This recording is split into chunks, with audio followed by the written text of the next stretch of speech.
Bonsoir et bienvenue dans cette nouvelle édition d'Info Soirée. On y va pour le sommaire. Triste fin pour Rajkumar Mohadeb, cet habitant de Saint-Paul, a été agressé par son voisin le 26 décembre dernier. Il a rendu l'âme hier. Le suspect, âgé de 27 ans, a été arrêté par la police. Témoignage dans cette édition. Accident fatal à la vigie hier soir. Ashley Karam Singh, 20 ans, est mort sur le coup. Les autres passagers du véhicule, dont un policier, sont grièvement blessés. Le Covid-19 gagne du terrain à Rodrigue. 518 cas positifs enregistrés à ce jour. 98% des patients sont asymptomatiques et sont en isolement à domicile. Météo Rodrigue, toujours sous l'influence de Batsirai, l'alerte 1 maintenue. Le cyclone tropical s'approche également de Saint-Brandon. La prudence est de mise pour ceux qui se trouvent en mer. Et puis Pékin Express débarque sur M6 le 10 février. Le jeu d'aventure promet d'en mettre plein la vue aux téléspectateurs. Fin tragique pour un homme de 54 ans hier. Rajkumar Mohadeb a succombé à ses blessures à l'hôpital Victoria. Cet habitant de Saint-Paul a été agressé par nul autre que son voisin. Le 26 décembre dernier, il avait dans un premier temps été admis dans une clinique privée, mais par la suite, soit le 8 janvier, Rajkumar Mohadeb a dû être transféré à Kandos pour y subir une intervention chirurgicale et depuis, il avait été placé sous assistance respiratoire. Quant au voisin, il s'agit d'un jeune de 27 ans qui a déjà été arrêté par la police. Il est passé aux aveux. Apparemment, mon aspect travail. Et dans l'aspect travail, il se met de compresseur. Voisin, il me dit qu'il y a un compresseur. Les temps, il dit voisin, ok, il y a un problème, il y a un compresseur là. Right? Mais il fait un tirateur pour un compresseur. Right? Il fait un tirateur pour un compresseur. Et là, voisin, il revient, il commence à rouler, il commence à maltraiter. Il commence à cause faux, il commence à rouler un cican. Les temps, mon frère sorti, il dit qu'il fait des mouvements, il devant la porte, il passe plus de mouvements. Et le voisin est allé, il a route 4 dimanches, il est venu. En même temps, mon beau-frère sorti, il n'a qu'un carré. Les temps, il est retourné pour venir sur la case. 4 dimanches, il finit sur la case. Je finis sans taper la porte, sans une nouvelle porte, je rentre, je n'ai pas de lit en dedans. Je me dis que tu étais, nous pouvons ça dire là. Mais là, en même temps, devant le lit, je ne sais pas si je faire madame. Les temps, venu, sur madame, finit expliquer tout ça là. Et ça fait mettre en colère. Il n'a que ce voisin, crier sur voisin. Les temps, ce voisin sorti. Et ça a fini une petite discussion. Mais la discussion n'arrête pas là même. Ce n'est que là, le voisin. Il revient devant sur la porte, il revient commence à faire ta passe, il recommence à jouer. Le temps il arrive ça, mon beau-frère pousse, il est tombé. En même temps, il y a 3 petites manœuvres qui travaillent avec mon beau-frère. Et le temps Michelin tombe en bas, ces 3 manœuvres, maintenant il me bat Michel là. Et maintenant il a un rosseau sur la tête, je ne tape bien que le rose, je ne traîne au chemin. Et je le mettais devant sur la porte là-bas. Le 26 décembre, c'était. Michel a pas dans l'hôpital pendant l'année. Ce n'est que le 3 janvier que Michel est dans l'hôpital. Et là, nous connaissons qu'il a mis dans la chirurgie, il a dit son carrière sur la tête. Mais il est décédé. Et comment c'est madame qui comprend? Bon, la famille, de notre côté, est bien difficile parce que, franchement, mon beau-frère est en taux, d'une façon que, comment dire, bon, il pousse Michel là, mais c'est pas lui qui te dit maintenant. De toute façon, c'est pas lui qui ne bat dit maintenant. À aucun moment, il ne va pas dire maintenant. Il va non. Et c'est à 3 enfants là. Là-dedans, un est dans 16 ans, deux est 17 ans. C'est maintenant, c'est à 3 minutes là qui me battent.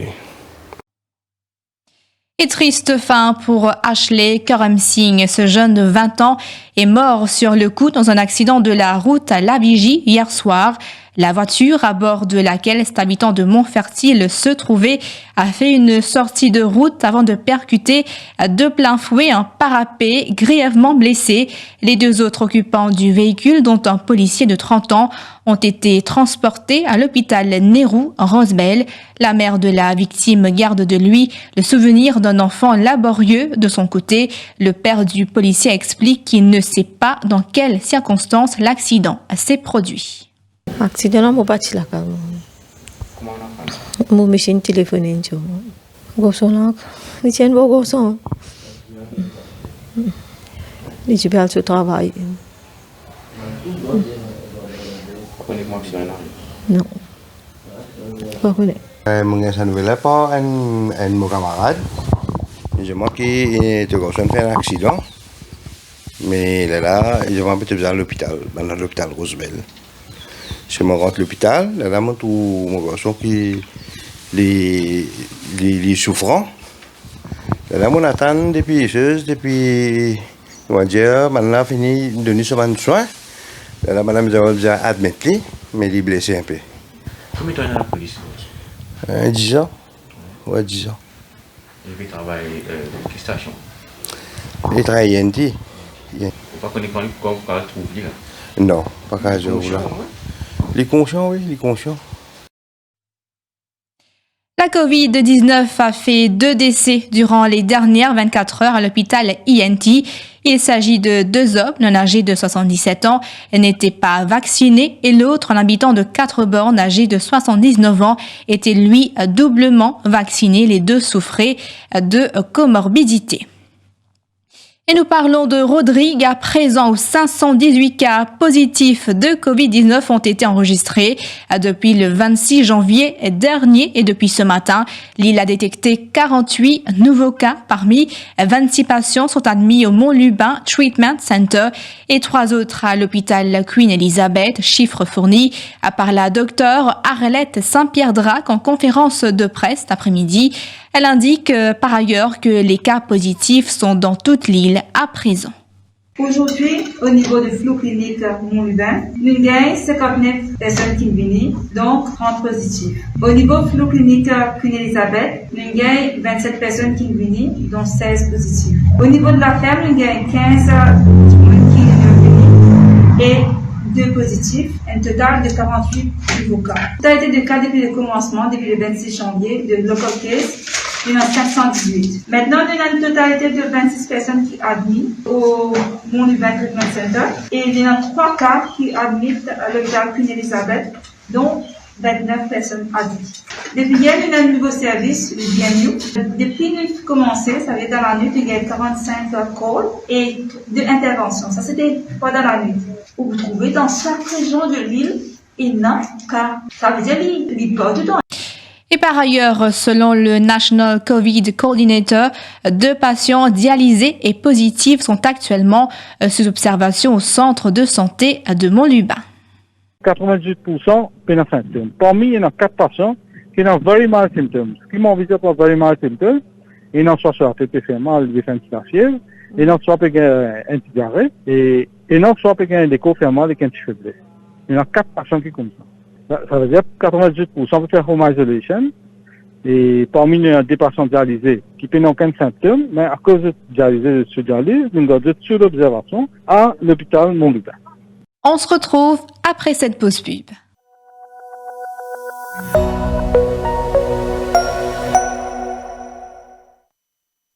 iFlip, notre nouveau brochure digital. Veuillez consulter notre website www.iflip.mu. Opération Petit Prix. La brochure en ligne lumineuse est déjà disponible. Vous pouvez la consulter en un seul clic sur iflip.mu. L'équipe du Défi Digital vous souhaite Kunchi Pak Choy.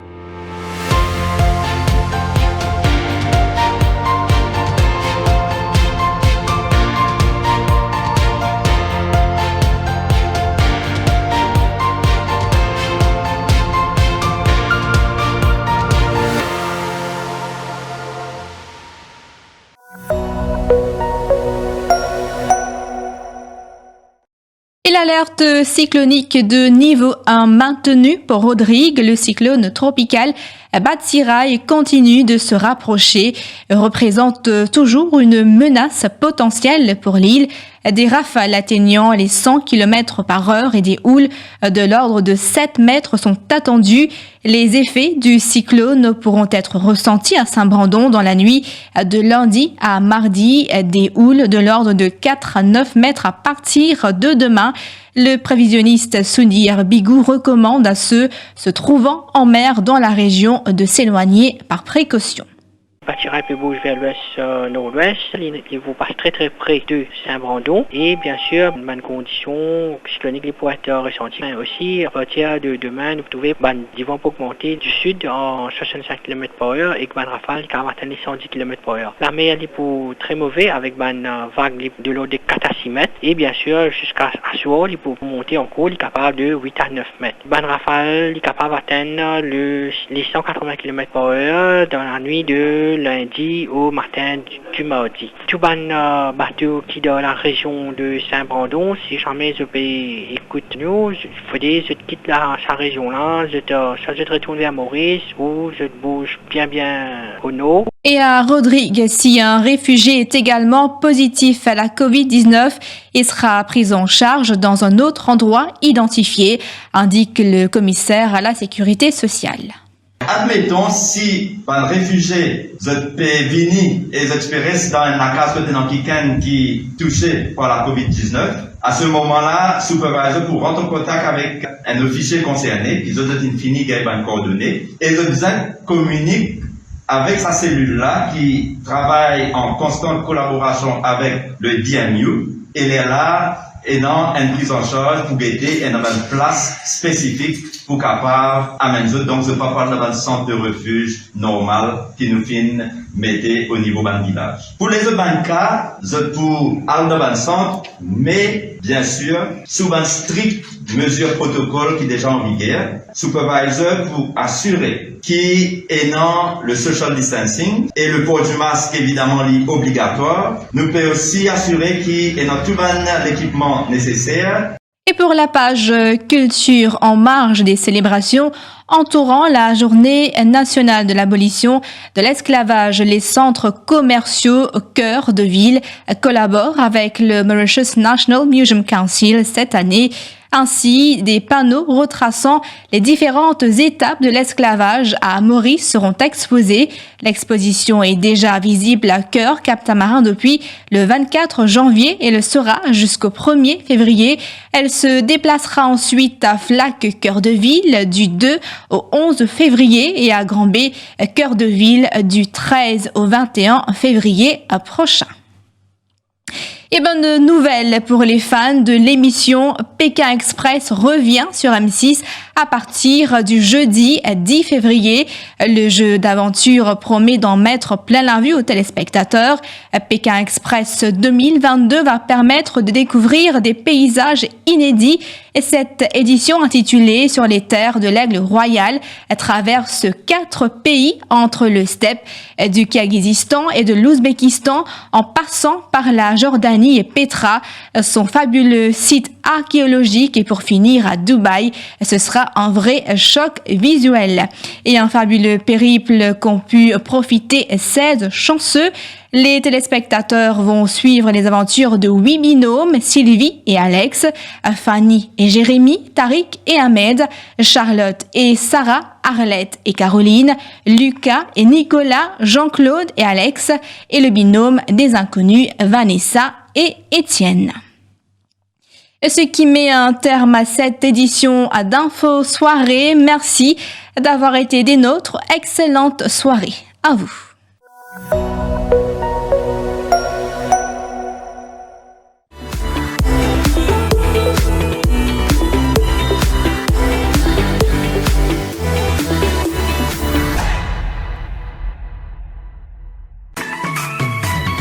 IFI Plus ou nouveau brossier digital. Top promo, belle seul, exoli cadeau, 6 pour. Depuis ou portable, ou tablette, ou soit ou ordinateur, nectap www.iflip.mu. Et c'est l'adresse www.iflip.mu. IFI Plus, lien service, le défi Media Group. IFI Plus, where tradition meets technology. Where tradition meets technology.